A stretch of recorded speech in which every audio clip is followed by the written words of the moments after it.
Marlin Miller, and this is 2 days after the last broadcast that Vincent did here, and we're back here at the tree, and as you can see, it looks a little bit different today. This is a piece is almost 25 feet tall, and it just came to life when I started working on it here. It just came to life, and I'm very excited by this piece right here. I think when we get it ground and get all of its features in there, it's really going to be a nice piece to be up here. Ran into some problems with some bolts and some insulators that knocked out some chains. They were in the tree. They were buried in the tree. In fact, if you want to walk on over to this trailer over here, I'll show you. This is typical of what I find in trees that are in more more general use areas. But this is an insulator with a bolt through it, and this was buried about 6 inches because I cut off here. And then I cut here, and this is where I knocked out. I ended up knocking out 3 chains going through this, and it was just embedded deep. There's no way I could have seen that it was there.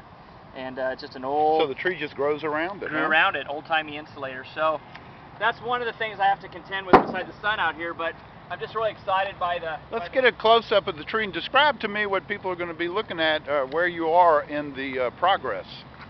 Okay. And we've got the Marlin rough cut now. He looks just like this on both sides, and I just removed that insulator down here by the tail, so now I'm able to go ahead and come on down. Now that's a very heavy piece, so the rest of this Marlin is going to have his tail is going to be reliefed into this log because we really need to have the strength to hold this up in case we have some strong winds and come through here. And then we'll bring some water lines on down through here and incorporate it with the turtle.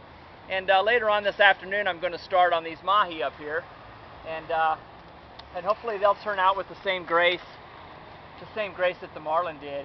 You're happy with that Marlin, huh? I'm very happy with this. When I was describing the tree when I first came over here before we ever cut into it, that's about exactly what I was picturing in my mind, and I'm just very, very pleased. I think he's got a lot of life, and it's exciting. Now, what about this big limb to the left over here? Okay, well, this is a mahi right here, and then on the west side will be a mahi coming up alongside of that mahi, and then there'll be another mahi coming up alongside that one. So those will be reliefed down in the tree on the other side of the tree. How's your turtle coming here? Well, I haven't really messed with the turtle much. I just want to kind of size him up. Turtle's moving slow? Turtle's moving slow. We're gonna downscale his shell a little bit and accentuate his fins and dig him deep in his head. I haven't even started on him. He's got concrete in the middle of him, huh? He's got concrete, that's right, and we're going to try to call that a feature and leave it like that. I'll groom some of this down, but I'm not going to put a bunch of lines or anything on. I'm going to leave that up to the imagination of the person looking at it. But these fins over here on the side are going to really be poking out?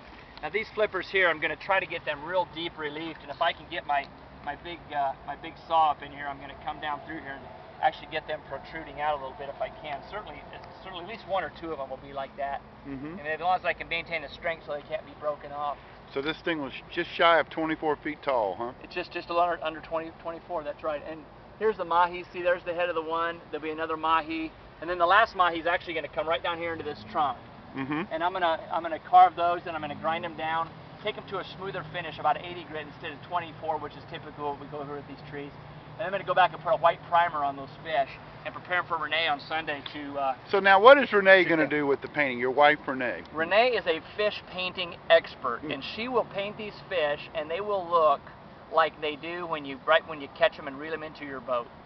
I'm very, very proud of her ability to capture these fish, and she's had a lot of experience catching them, so she brings that to this project also, you know, as I do with the fish. Is it coming just on schedule the way you expected it to? I'm probably behind schedule on this sculpture because we had the issues with the nails and the bolts, and then I've had issue for the last 3 days now where I've had to shut down for 2 or 3 hours because of the extreme heat. When I'm breathing through that mask, I'm only getting about half the oxygen that I would breathing like I am now, and then I get a ½ inch of sawdust on my arms. It works as an insulator, so it's not just like working out in 100-degree heat index temperatures. I can do that, but take away my oxygen and put a blanket on me, and then it becomes a little more difficult when you're picking up a 45-pound chainsaw. So I've chosen, I was out here at 4 o'clock or 4:30 this morning, got up at 4, was here at 4:30, and I'll stay here until dark tonight again. And I'm probably going to take off here for a couple, 3 hours and let this sun settle down a little bit. It's very intense today. The mayor said we're going to dock your pay. I got bills.